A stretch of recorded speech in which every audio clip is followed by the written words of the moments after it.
अब हमारे साथ इकिगाई एसेट मैनेजर के फाउंडर और सीईओ पंकज टिब्रवाल मौजूद हैं, उनसे बात करेंगे।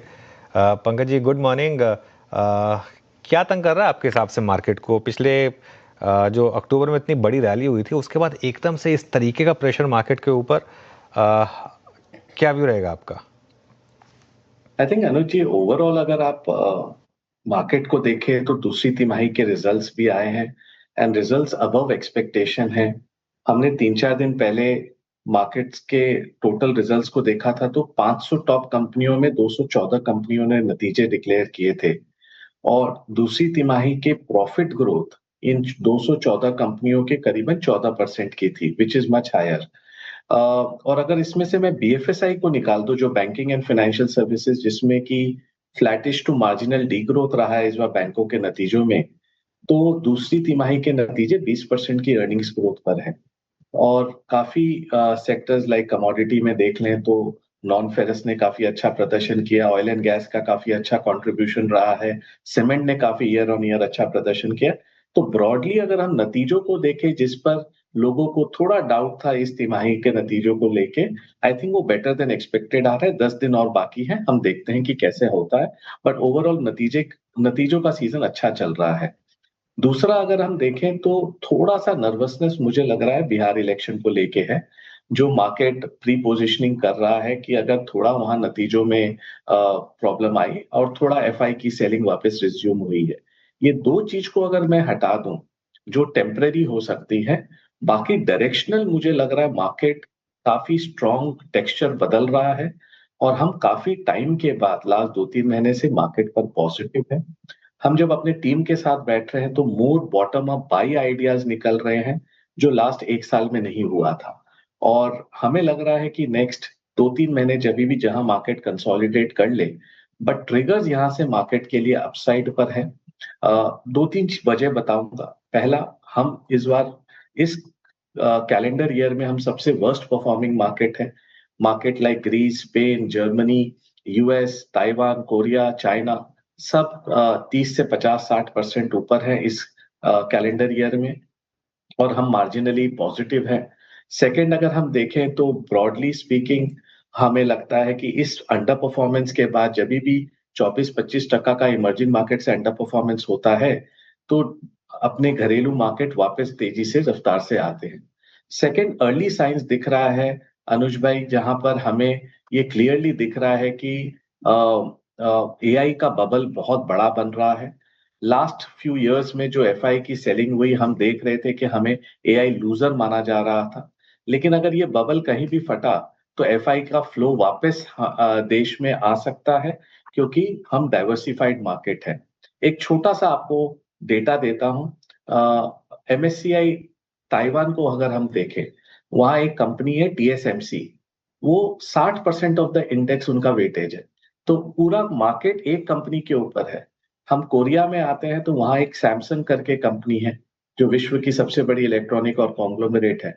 उसका वेटेज एमएससीआई कोरिया में करीबन 30% प्लस का वेटेज है। तो ये सारे मार्केट में जो पैसा गया है लास्ट 6-8 महीनों में, वहां पर डाइवर्सिफिकेशन नहीं है। एक या दो स्टॉक 30 से 50% ऑफ मार्केट है। और अगर हम विश्व को भी देखें तो अभी यूएस में टॉप 10 स्टॉक 42% हो गए मार्केट कैप के, वहां के एसएनपी के। और यूएस मार्केट विश्व का 70% का मार्केट का शेयर हो गया है। तो ये 10 कंपनियां 30% ग्लोबल मार्केट शेयर हो गई है। ये बहुत बड़ा चिंता का विषय है। और मुझे लग रहा है कि ये जो एआई का पूरा स्कोप चल रहा है, यहाँ पर कहीं ना कहीं वैल्यूएशन में फ्रॉथ आने लगा है। और one has to be very careful. ये जब भी ब्रेक हुआ तो ग्लोबल मार्केट्स में एक सेल ऑफ हो सकता है, जो हमने 2 दिन पहले देखा, जहां पर एशिया जी। मार्केट 4 से 5% डाउन थे। हम्म। अच्छा, पंकज जी नमस्कार, वीरेंद्र बोल रहा हूँ। आज के प्राइस में भी अगर आप देखें और बीते एक महीने के प्राइस परफॉर्मेंस में, जब Nifty bank all time high create कर रहा था, आपने पीएसयूज के नंबर देखे होंगे, अव्वल दर्जे के नंबर थे। इस बार एसबीआई ने लीडरशिप रखी अपने पास। उसी वक्त एचडीएफसी बैंक और आईसीआईसीआई बैंक का कोलैप्स, जिसको शायद एफआईएस टारगेट भी कर रहे थे, वो थोड़ा सा अगर आप देखें समझ से परे था। इस इंडिकेटर को और इस प्राइस बिहेवियर को विद इन बैंक्स आप कैसे रीड कर रहे हैं? यहां से हमारी अप्रोच बैंक्स पे क्या होनी चाहिए आपके मुताबिक?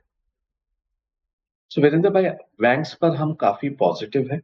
हमें लग रहा है कि यहाँ से जो निम के प्रेशर थे, बिकॉज जो आरबीआई ने 100 बेसिस पॉइंट का ब्याज दर कम किया, वहां से अब नेक्स्ट 2 तिमाही और FY 27 में हम बैंक्स के नतीजों में बढ़ोतरी देखेंगे।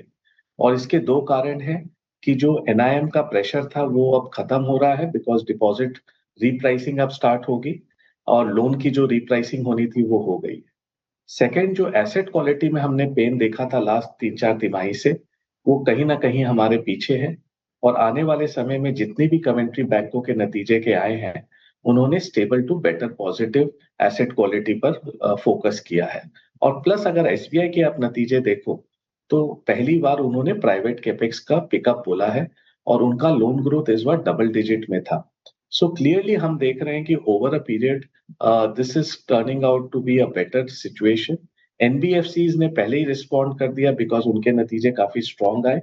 बैंक्स अब यहाँ से फॉलो करेंगे। हमें लग रहा है कि नेक्स्ट 12 से 18 महीने में बैंक्स पर कंस्ट्रक्टिव और पॉजिटिव व्यू होना चाहिए। और आपने देखा पीएसयू बैंक्स 52 वीक हाई पर है, PSU banking index 52 week high पर है। तो क्लियरली नतीजे बैंकों में जितना खराब सोचा था उतना खराब नहीं है। पीएसयू बैंक्स ने बेटर प्रदर्शन किया है लास्ट 3 महीने का भी, अगर आप प्राइस परफॉर्मेंस देखो कंपेयर टू प्राइवेट। अब हमें लगता है आने वाले नेक्स्ट 2-3 तिमाही में प्राइवेट बैंक्स भी बेटर प्रदर्शन करेंगे। हम्म। पंकज जी, शुक्रिया इस बातचीत में शामिल होने के लिए। आज थोड़ा सा आपसे बातचीत छोटी होगी क्योंकि थोड़ा समय का अभाव है, लेकिन हाँ, उम्मीद करता हूँ ये जो अभाव था रहा उसको अगली क्योंकि बातचीत आज में हम पूरा ट्रैफिक कर में दूंगा। मैं बहुत फंस बहुत गया। शुक्रिया। वीरेंद्र भाई, थैंक यू। हाँ, नहीं तो तरक्की, जितनी तरक्की इंसान कर रहा है कुछ ना कुछ तो खामियाजा भी होगा ना उसका, यही एक खामियाजा था। खैर, बहुत बहुत शुक्रिया आप इस कार्यक्रम में शामिल हुए। सभी स्टॉक्स इंडस्ट्रीज पर निगाह रखिए आपने। फिलहाल एक ब्रेक, एक काम करते हैं, मार्केट्स को देखते हैं। निफ्टी डे लो इट्स 25540 और बैंक निफ्टी 57,637 पर ट्रेड करता हुआ। एक काम करते हैं, एक ब्रेक ले चलते हैं, लेकिन इस दिक्कत भरे माहौल में आपकी दिक्कतों को दूर करने के लिए श्रेया और कंचन मौजूद रहेंगी। थोड़ी सी ब्रेक के बाद।